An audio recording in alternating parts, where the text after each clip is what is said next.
안녕하세요. 행복한 독서입니다. 오늘 여러분에게 소개해 드릴 책은 퇴직이 좋은 7가지 이유, 김종상 지음 숙딕 출판사입니다. 아무도 알려주지 않는 퇴직의 비밀.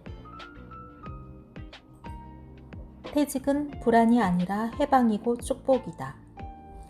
크루즈 여행을 마치고 돌아와 친구들에게 여행 이야기를 들려주었습니다.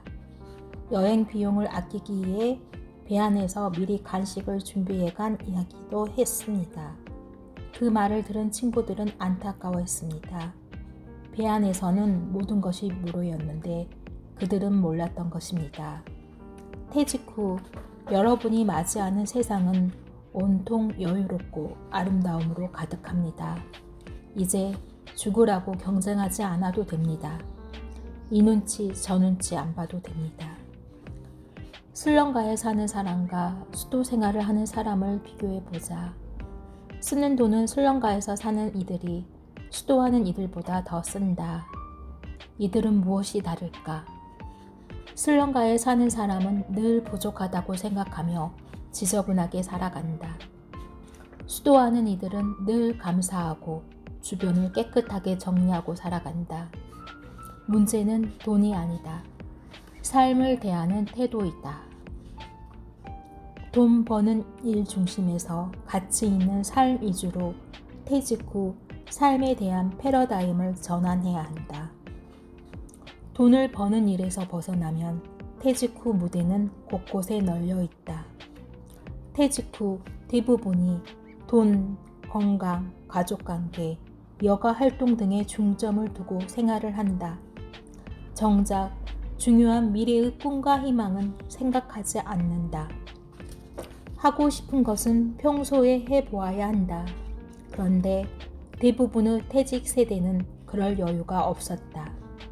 이제 버킷리스트가 아닌 희망 리스트를 만들어 하루하루 의미 있고 희망이 넘치는 날이 될 수 있도록 해보자.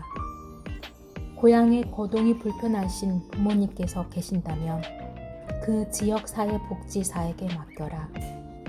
퇴직하고 그동안 못다한 효도한답시고 늙은 부모 뒷바라지나 하고 있다면 천하에 불효하고 있는 것이다. 1년 내내 부모님이 안 찾아가도 아무도 탓하지 않는다. 내가 잘 살고 행복하게 살아가는 것이 최고의 효도이다. 행여 취직하지 못하거나 결혼하지 못해 걱정되는 자식이 있다고 해도 싹 잊어라. 최고의 자식 교육은 자식들 눈치 보지 않고 혼자서 행복하고 당당하게 사는 것이다. 이제 퇴직하며 내가 싫은 사람은 만나지 않아도 된다. 혹시 지나는 길에 만나도 아예 무시하고 그냥 지나쳐도 아무 문제가 없다. 우리나라에 빌딩 귀신이나 아파트 귀신이 많은 것도 이 때문이다. 비싼 아파트에 집착을 버리지 못하고 위승에 발이 묶여서이다. 퇴직 후에는 경제적 부담 때문이라도 물건을 사지 않게 된다.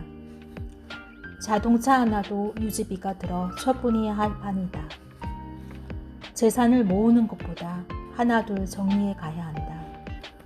굳이 법정 스님의 가르침을 받지 않아도 소유를 덜하게 된다. 내 것이라고 욕심내지 않아도 될 만큼 넉넉하다. 내가 가지고 있으면 관리하는데 얼마나 힘이 드는가. 죽을 때 가지고 갈 수도 없는 노릇이다. 내 가학의 측면에서 행복을 한마디로 만족이라고 정의했다. 대부분의 사람은 무언가에 몰입할 때, 그러면서도 보람 있는 일을 했을 때 가장 행복함을 느꼈다. 이제 그 목표를 바꾸어 보자.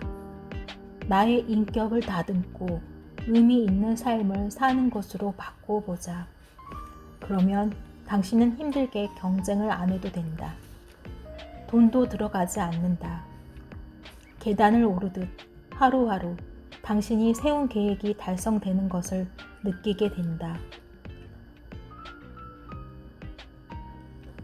작은 계획이라도 달성되면 큰 행복감이 밀려든다. 그리고 삶은 의욕과 보람으로 넘친다.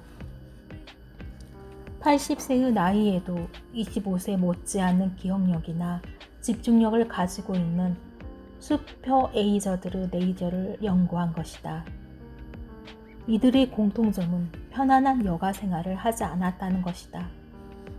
대신 평소에 꾸준하게 정신적으로나 육체적으로 힘든 과제를 수행하면서 생활을 하고 있었다.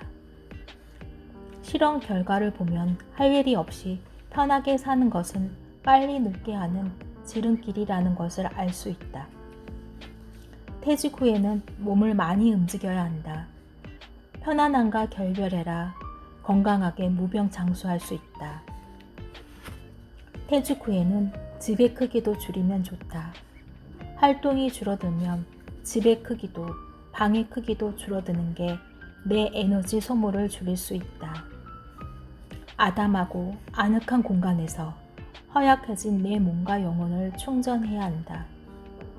옛날 어른들이 나이가 들고 힘을 소진하면 한두 평 남짓한 사랑방 생활을 즐겨했던 이유도 여기에 있다. 결국 퇴직 후 가장 좋은 점은 사람 많은 도시에서 아담한 집이 최고이다.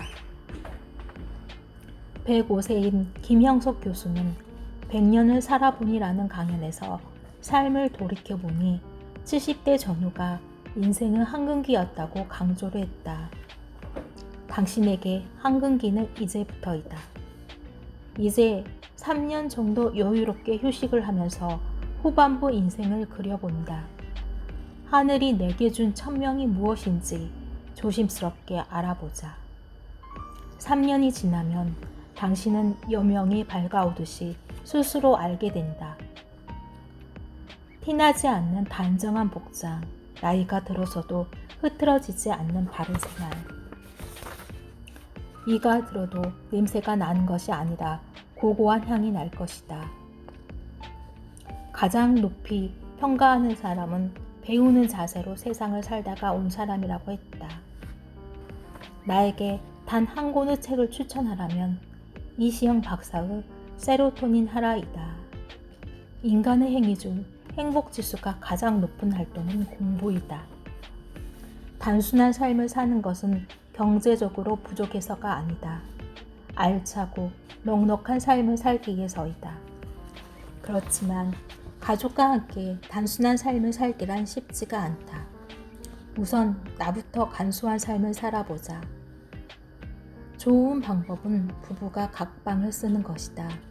그냥 임시로 각방을 쓰는 게 아니라 코-리빙 스타일로 아예 자기만의 방을 만들고 서로 사생활을 존중하는 것이다. 가급적 서로의 방에는 들어가지 않는다. 개인의 공간까지 서로의 사생활을 지켜주는 것이다. 서로 방을 따로 쓰면서 부부 사이도 좋아졌어요. 퇴직 후 제일 먼저 할 일이 서로의 방을 만드는 일이다. 부부가 각 방을 쓰고 서로의 사생활을 존중하는 것은 서로 멀어지는 것이 아니라 더욱더 소중하게 생각하게 된다. 당신이 몸으로 체험하는 것은 모두가 소중하다. 하루하루 체험을 위해 많이 움직여라. 살아서 얼마나 많이 체험했는가. 게임에서 점수가 쌓이듯이 당신이 체험할 때마다 삶의 격이 조금씩 올라간다. 체험이야말로 모든 삶을 평가하는 기준이 된다.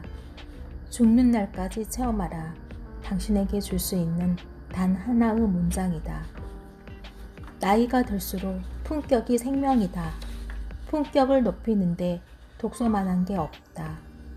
많은 책을 읽기보다 의미 있는 책 한 권을 읽는 게 더 좋다. 나는 하루에 1시간 남짓 꾸준하게 영어 공부를 하고 있다. 내 저서가 번역되어 외국에 갔을 때 인터뷰 정도는 영어로 할 것이다. 나이에 맞는 옷차림이나 헤어스타일도 중요하다. 여기에 가방 같은 소지품 하나를 보더라도 연륜이 있고 무게가 있어야 한다. 나이가 들수록 그에 맞는 격이 있어야 하기 때문이다. 이 같은 내용은 이시영 박사의 품격이라는 책에 잘 소개되어 있다. 품격은 하루아침에 나올 수 없다. 10년, 20년 꾸준히 자신을 관리할 때만이 품격으로 나타난다. 꾸준한 자기 관리야말로 그리스로 요약하여 정의할 수 있다. 모르면 불안하고 두렵다. 이해하면 축복이고 사랑이다. 어떠셨나요, 여러분? 퇴직이 좋은 7가지 이유. 우리 모두 행복한 퇴직을 함께 준비해 볼까요? 지금까지 행복한 독서였습니다. 다음에 또 행복한 책으로 다시 찾아오겠습니다. 행복하세요, 여러분.